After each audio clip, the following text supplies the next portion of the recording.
por escrito. Por escrito. Radio Anáhuac 1670 AM. Bienvenidos, Eleva tu Sentido, un programa más en Por Escrito. El día de hoy nos acompaña... ¿Qué tal? Muy bienvenidos. Mi nombre es Cecilia Durán Mena y seguimos atrapando lectores para nunca dejarlos ir. ¿Cómo están? Como siempre me da muchísimo gusto saludarles. Yo soy Raúl Sanz. Un servidor, Juan Carlos Padilla, nuestras redes sociales. Desde luego, los invitamos a que nos sigan como siempre a todas nuestras redes sociales. Estamos en Facebook, Revista Por Escrito, también en Twitter, @Por Escrito, Instagram, @Revista Por Escrito. Escúchenos a través de Spotify, véanos en nuestros canales de YouTube y dos atentas invitaciones. Una, que nos escuchen el 1670 de AM Radio Anáhuac, y también todos los miércoles a las 9 de la noche salimos con una nueva emisión a través de Código Libre. Síganos, por favor. ¿Ya vieron cómo está vacío el estante de Raúl? Quizás sienta algún vacío existencial. Vamos a nuestros pretextos literarios. Pretextos literarios. Ya en nuestros pretextos literarios, mi querida Ceci, ¿cuál es el pretexto del día de hoy? La muerte, mi querido Juan Carlos, mi querido Raúl, ¿dónde está la muerte? Preguntaba San Pablo. Y la verdad es que vamos a hablar hoy de escritores suicidas, es decir, de estos escritores que se provocaron la muerte, que la vieron como una salida, que la vieron como un destino, que la vieron como la mejor forma de resolver no solamente su vida, sino una cuestión estética y un poco extraña, dependiendo de cada movimiento. En fin, vamos a hablar de escritores suicidas el día de hoy. Justo ese es el tema que aborda muy bien Ceci desde los diferentes puntos de vista. Habría que analizar cada caso, ¿no? Pero lo que sí es cierto es que hay una tendencia recurrente dentro de todas las aristas artísticas, ¿sí? Que los escritores son quienes acaparan principalmente esto de suicidarse, ¿no? O por lo menos de tener estas tendencias suicidas, ¿no? El punto es que, como lo decía, habría que analizar qué es lo que pasa en cada caso, si traían complejos, frustraciones, una historia, un bagaje personal crítico, duro, violento, o simple y sencillamente también veremos que hay autores que llegaron al suicidio, pero por su obra, es decir, que al no verse siendo exitosos, al ver que fracasaban una y otra vez o que no tenían el reconocimiento, pues aludían precisamente al suicidio. Muchas veces quizá pensando que después de la muerte lograrían el éxito. La realidad es que no es cierto, esa no es la cuestión, ese no es el verdadero argumento, pero también fue un factor para que algunos de estos autores que mencionaremos el día de hoy cometieran este terrible acontecimiento, el suicidio. Y en efecto hay que revisar no solo cada caso particular, también podemos hablar de generalidades, porque también hay maneras de suicidarse. Aquellos que lo hicieron accidentalmente, aquellos que lo hicieron intencionalmente, pero por motivos diferentes. Por ejemplo, Demócrito, filósofo de la antigüedad griega, se suicidó ya a edad tardía porque padecía una enfermedad y prefería no sufrir. No es lo mismo que hacerlo en la juventud. Le voy a dejar el dulce a Raúl para hablar de todos los músicos que han muerto a una determinada edad, accidente o intención. Y no es lo mismo también, por ahí están los casos interesantes de Séneca, de Sócrates, que se suicidaron, pero porque así se los exigió la ley, porque era una manera también de morir, y no va a ser lo mismo que, como dirá Rubén Darío, volarse los sesos, liberar al pájaro azul, como haré la recomendación, o hacerlo de manera violenta y por motivos diferentes, por motivos emocionales, por motivos existenciales, en fin, todo el tema del suicidio es bastante amplio.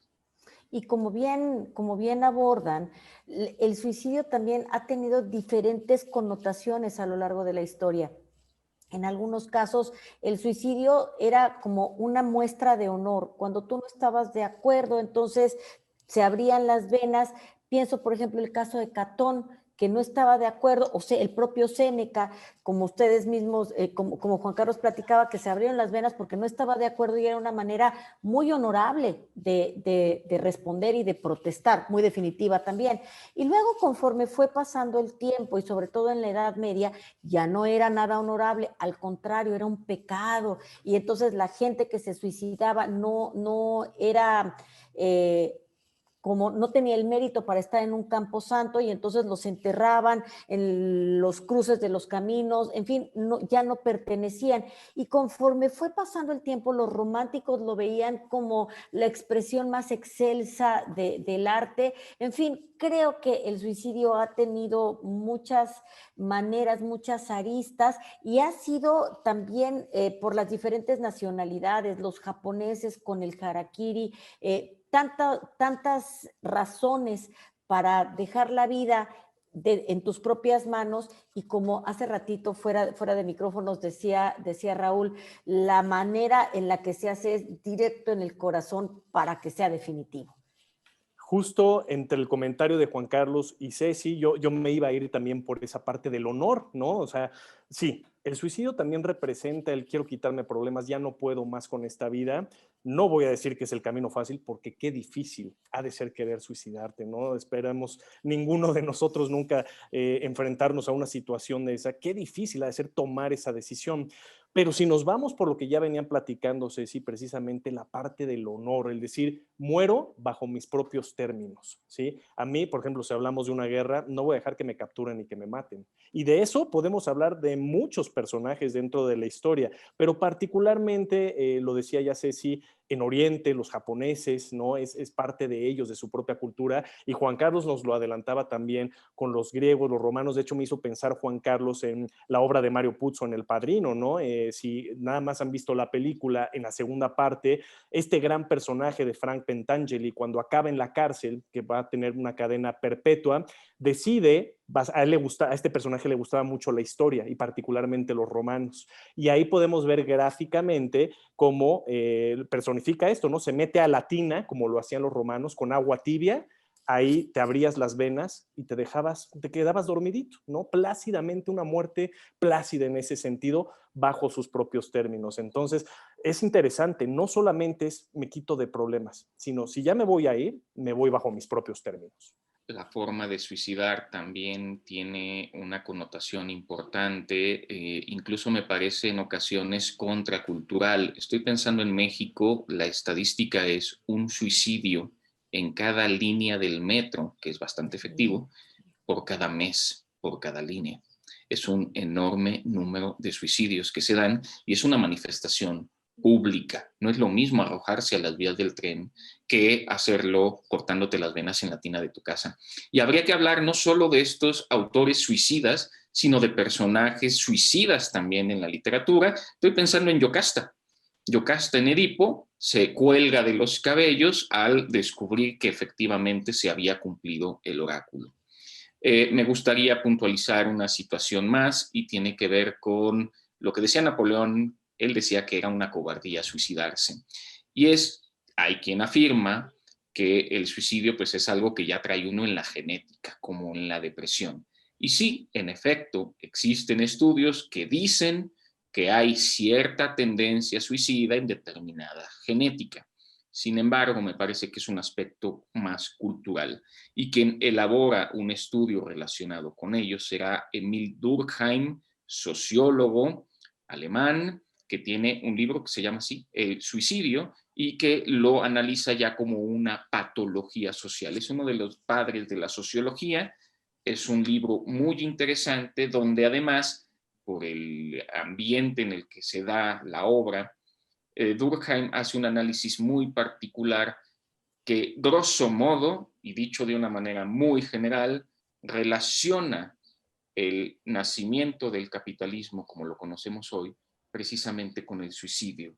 De modo que no es de extrañar que los países más capitalistas, más adinerados, pierdan más fácilmente en tema cultural y social el sentido de la existencia y por eso sean los que tienen mayor índice de suicidio. Eso es bien importante de analizar y bueno, con esto terminamos esta sección y nos vamos a la siguiente. Autor desconocido. En este programa de escritores suicidas, a mí me gustaría rescatar la memoria de Safo de Lesbos, que es la primera gran poeta suicida. Fíjense que con el surgimiento de la lírica nace una nueva forma de entender y de descubrir el amor, lo cual a su vez dependerá también pues, de esta relación que existe entre el tiempo y el espacio, y en la que me gustaría hacer un poco de énfasis. Claro, las primeras manifestaciones de la épica vienen en los textos de Homero, ¿verdad? En donde se relata, pues, toda la ira de Aquiles, todo el viaje de Odiseo.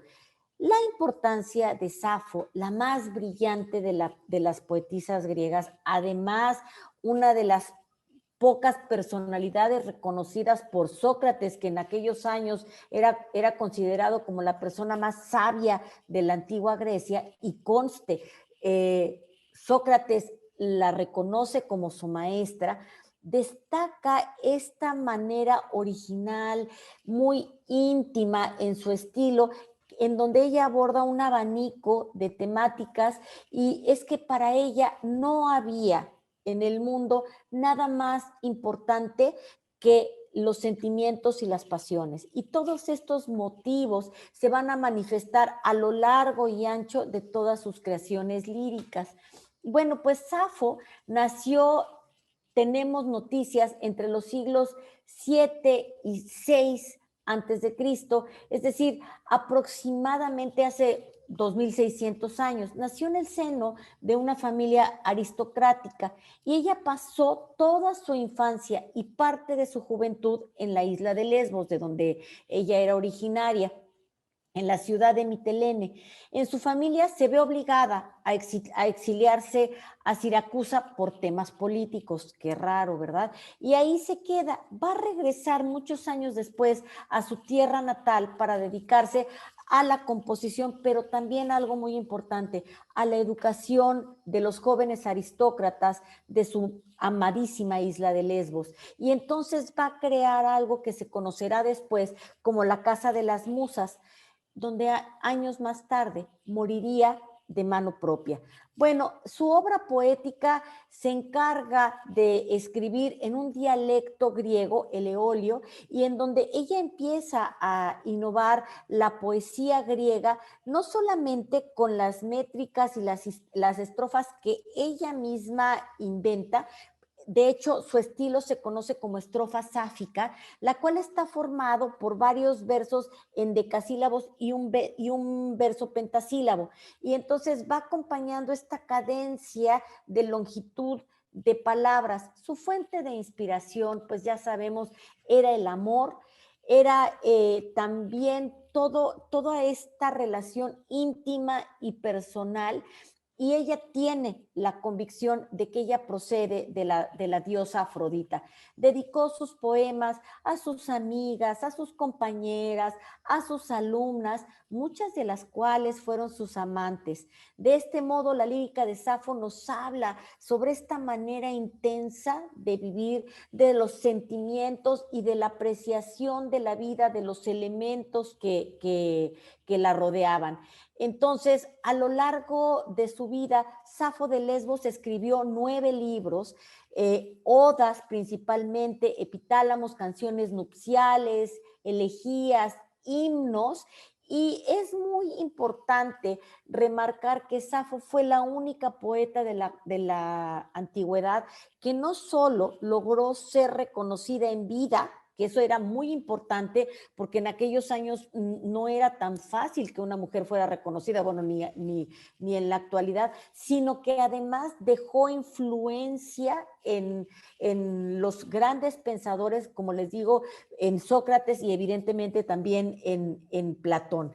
Entonces, su obra fue admirada también por poetas como Alceo, como Herodoto, como Dionisio de Halicarnaso, como Quinto Lutacio, Cátulo, como Valerio Erudito, y en fin, por Platón, quien bajo esta mirada misógina que había en aquel tiempo, la logra llamar la 10ª musa, y así ella pasará a la historia. Bueno, Safo de Lesbos pierde la vida en mano propia. Conversaciones.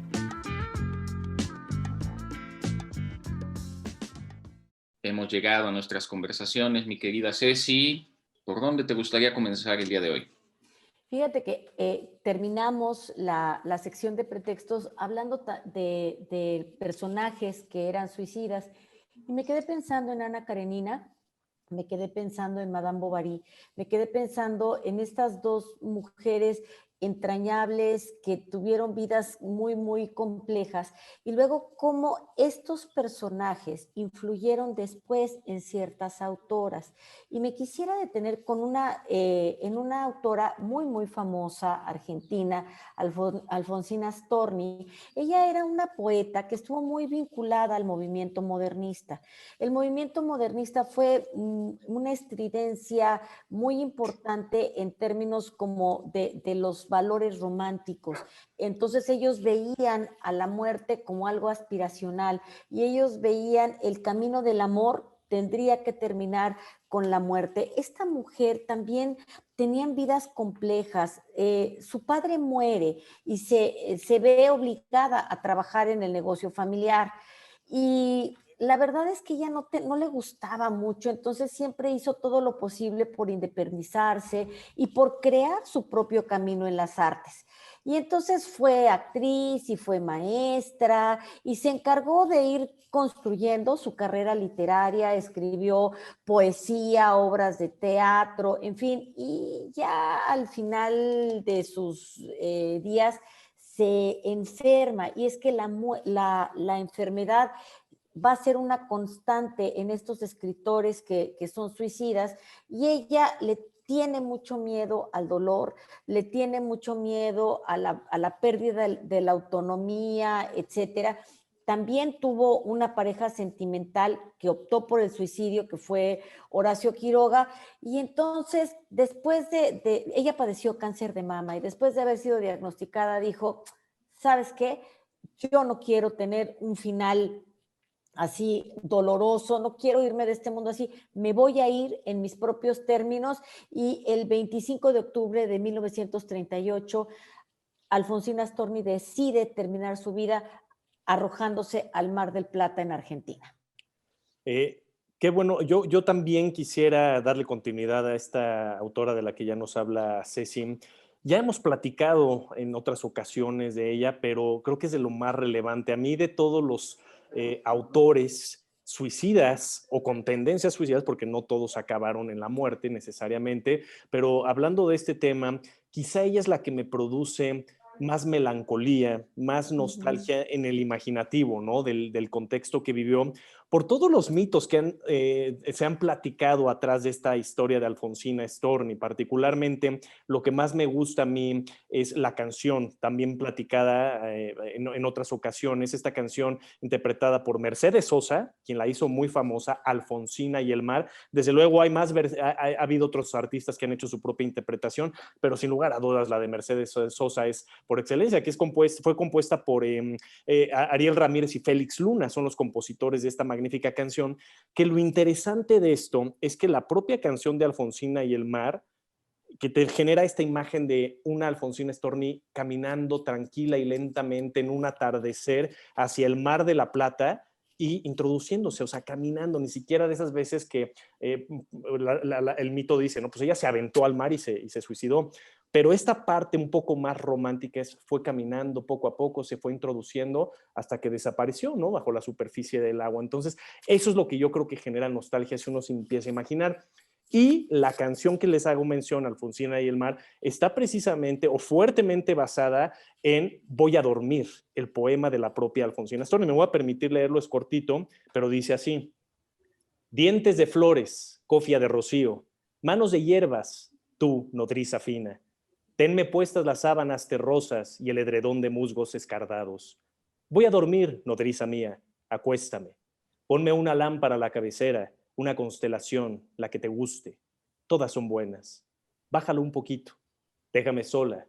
Oye romper los brotes. Te acuna un pie celeste desde arriba y un pájaro te traza unos compases para que olvides. Gracias. Ah, un encargo. Si él llama nuevamente por teléfono, le dices que no insista, que he salido. Ese es el poema, y si escuchan la canción se darán cuenta que ahí hay parte de la letra impresa totalmente en Alfonsina y el mar. Y es claramente un suicidio forzado por una situación de salud, como comentaba al inicio del programa, se da con Demócrito, y estoy pensando también en Freud, que es curioso porque Freud le pide a su médico que le dé una sobredosis, olvidé ahorita cuál es el medicamento, soy muy malo para eso, pero claro, se lo pidió, fue un poco una eutanasia asistida, que todavía no era tan complicado en su tiempo. Quiero hablar un poquito de los que se terminan suicidando por algún tema político. Sócrates, que sí bebe la cicuta, pero que había sido sentenciado y la va a beber, parece que con mucha tranquilidad. Con Séneca ocurre un poco lo mismo, es forzado y lo hace manifiesto, como una manera revolucionaria de manifestarse en contra. Estoy pensando en Cicerón. Cicerón también es forzado al suicidio. Estoy pensando en Cleopatra, que también se va a suicidar por motivo político. Nerón, cuando ya el Senado lo va a agarrar y le va a quitar ya el poder, prefiere la muerte a entregarse al enemigo. Eratóstenes y Demóstenes también conspiraron contra Augusto y preferirán el suicidio. Hay un personaje cuyo nombre no recuerdo en este momento, que también resulta muy simpático, Romano. Para evitar que vayan a desmembrar su cuerpo cuando esté muerto, le pide a unos criados que lo matan, lo tenían que enterrar, lo entierran, pero a su vez le pide a otros asesinos que asesinen a los que lo asesinaron para que lo entierren en otro lugar. Y a su vez le pidió a otros asesinos que asesinaran a los otros, de modo que mató un montón de gente para evitar que fuera desmembrado su cuerpo. Wow. Pues, y fíjate, me hiciste recordar a un autor japonés de mediados del siglo XX, Mishima. Mishima fue un hombre radical. Yo creo que si uno lee su obra y ves su vida, te das cuenta de que tiene una prosa muy, muy, así como espuma, muy bonita, muy pausada, en fin, y su vida fue todo lo contrario, fue violenta, fue escandalosa.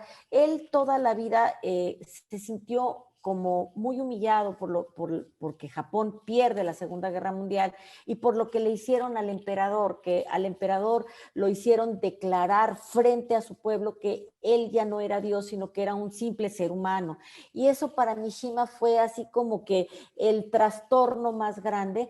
Y entonces un día en pleno happening, en medio de una manifestación, tomó y hay videos, tomó una espada y ¡rum! Se hizo el harakiri enfrente de toda la gente.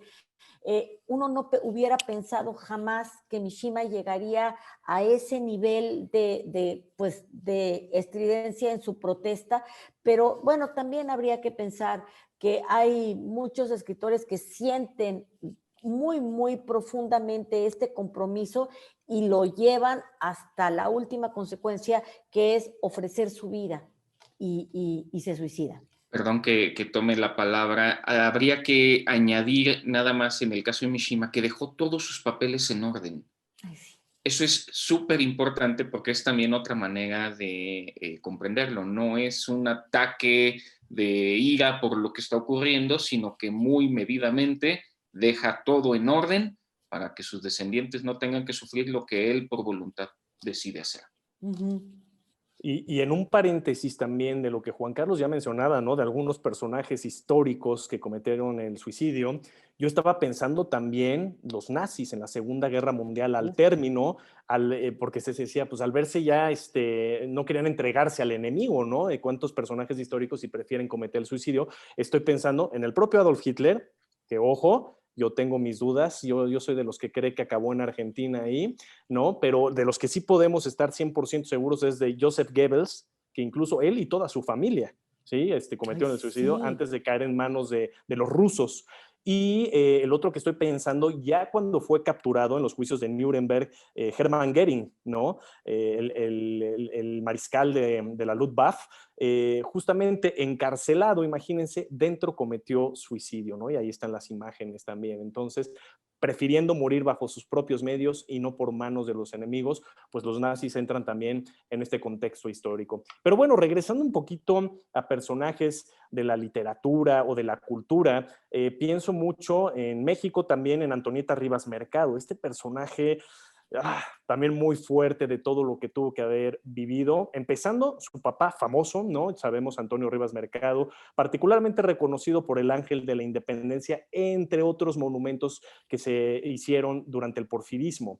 Pero, muy interesante, la cara del Ángel de la Independencia es precisamente la cara de su hija, Antonieta Rivas Mercado, de quien aquí es el personaje que haremos mención, porque tuvo una vida muy complicada, ¿no? Ella, bueno, actriz, escritora, promotora cultural, política, etcétera, ¿sí?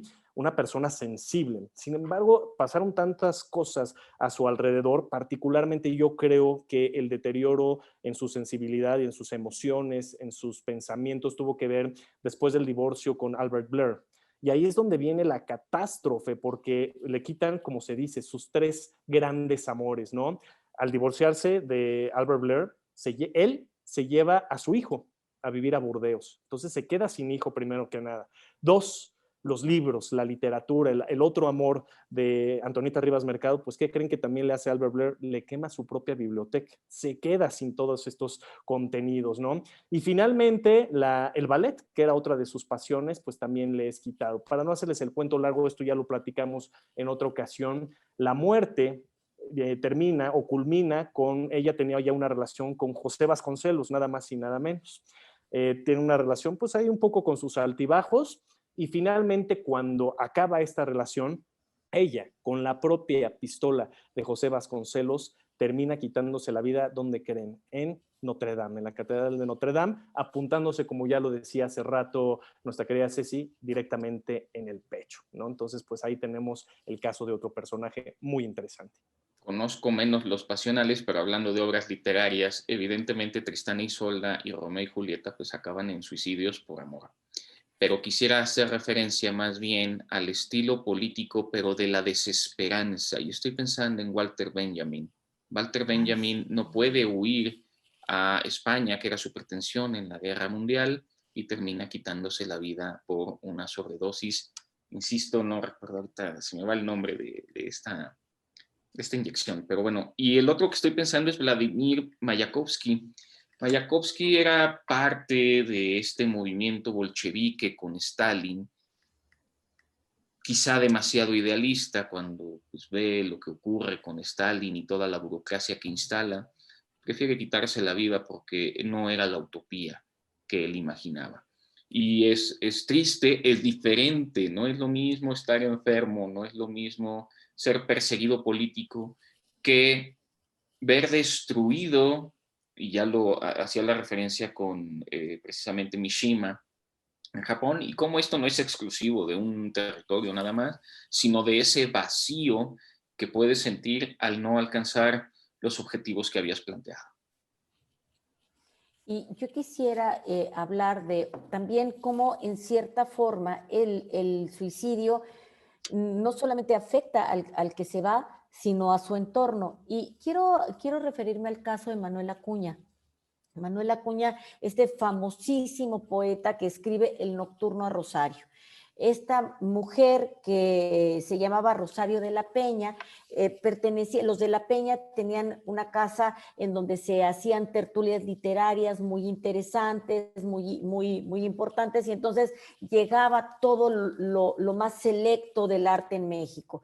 Y resulta de que Manuel Acuña, que era poeta, pero también era estudiante de medicina, llega un día y a esta reunión ve a Rosario y se enamora de ella.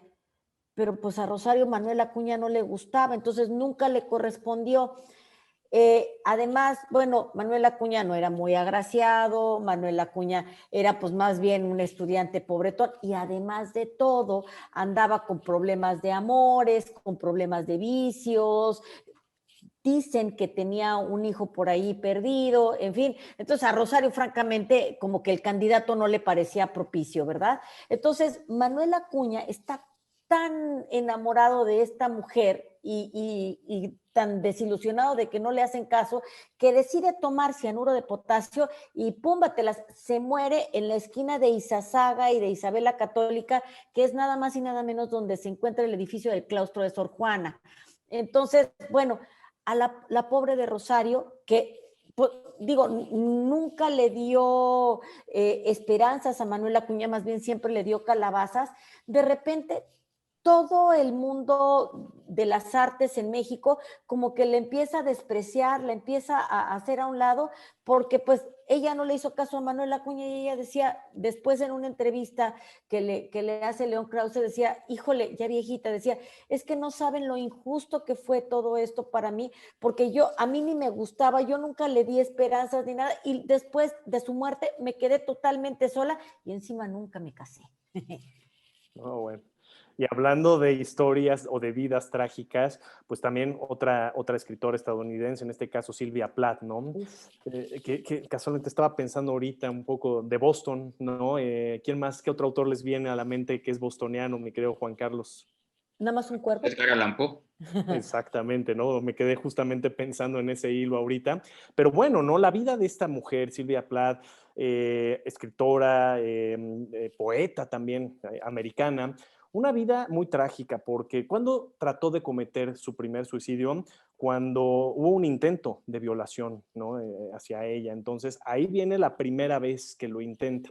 Después de esto, se enamora, termina casada con Ted Hughes, un poeta pues ya reconocido. Y entonces ella sentía que vivía continuamente a la sombra de él. Y esto le causó, bueno, eso tiene una razón de ser, porque yo creo que un poquito, quizás en el machismo de Ted Hughes, ella terminó por convertirse completamente en ama de casa, dejando de lado su autoría, su obra, su verdadera pasión.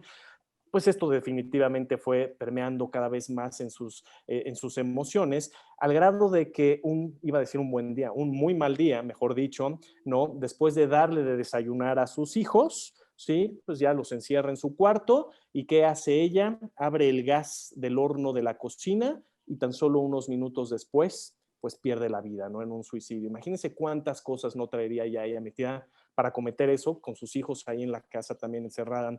Y como en un acto póstumo, cabe decir que ella ganó un premio Pulitzer, ¿no? Más adelante por sus poemas completos, la obra de poemas completos. Entonces, pues ahí tenemos el caso de otro autor. Rápidamente, un suicida que no es suicida, o al menos esa es mi sospecha. Estoy pensando en Aaron Swartz. Aaron Swartz es un hacktivista fallecido en 2013. Protestaba en contra de la ley SOPA. Recordemos que era este debate entre si debe o no debe ser controlado Internet, y apareció muerto en su departamento. Tenía cargos por haber robado todo el tema de la biblioteca de las bibliotecas digitales de las universidades en Estados Unidos. A mí me parece que lo suicidaron, y eso también es una forma de suicidio no intencionado. Ya para las recomendaciones y para ir cerrando el programa, de Robert Louis Stevenson, El Club de los Suicidas. Imaginen una novela donde dos personajes, estamos hablando de Floricel de Bohemia y el coronel Geraldine, pues llegan a un lugar donde cada mes rifan quién es el que debe suicidarse ese mes. Entonces es un grupo que viven al límite. Una novela extraordinaria. También podríamos recomendar La Agencia General de Suicidio, del poeta francés Jacques Rigaud. Y pues vamos despidiendo el programa, por favor. Pues muchísimas gracias. A mí me gustaría recomendar la obra de Alejandra Pizarnik, que es esta poeta argentina, y quisiera agradecer a Lara y a Valerie por ayudarme a hacer el guión de este programa. Seguimos brevemente. Perdón, me quedas así. Brevemente, Juan Carlos, al principio del programa me dejó un dulcecito que sí lo quiero tomar. Me parece muy interesante, no tanto como recomendación, sino meterse a este fenómeno. ¿Qué pasa con algunos cantantes? El famoso Club de los 27, ¿no? Gente que ha muerto a los 27 años de edad. Algunos, pues sí cometieron suicidio. Otros, pues porque se fueron de viaje y allá se quedaron, ¿no? Estoy hablando en el caso de Jim Morrison, Janis Joplin, Jimi Hendrix, más recientemente Amy Winehouse es la última en integrarse. Kurt Cobain. 27, Kurt Cobain es otro caso, ¿no? Entonces, ¿qué pasa ahí? Habría que meternos a este fenómeno. Yo les voy a recomendar leer El pájaro azul, un poema de Rubén Darío, romántico, bien interesante. Pero bueno, despedimos ahora sí el programa, por favor. Muchísimas gracias por acompañarnos. Seguimos atrapando lectores para nunca dejarlos ir. Pues como siempre, un gusto haber estado con ustedes. Nos encontramos la siguiente semana. Yo soy Raúl Sanz. Agradecemos a Inés Rendón y a Brandon Hurley por hacer posible este programa. Eleva tus sentidos. Nos vemos y escuchamos la próxima semana.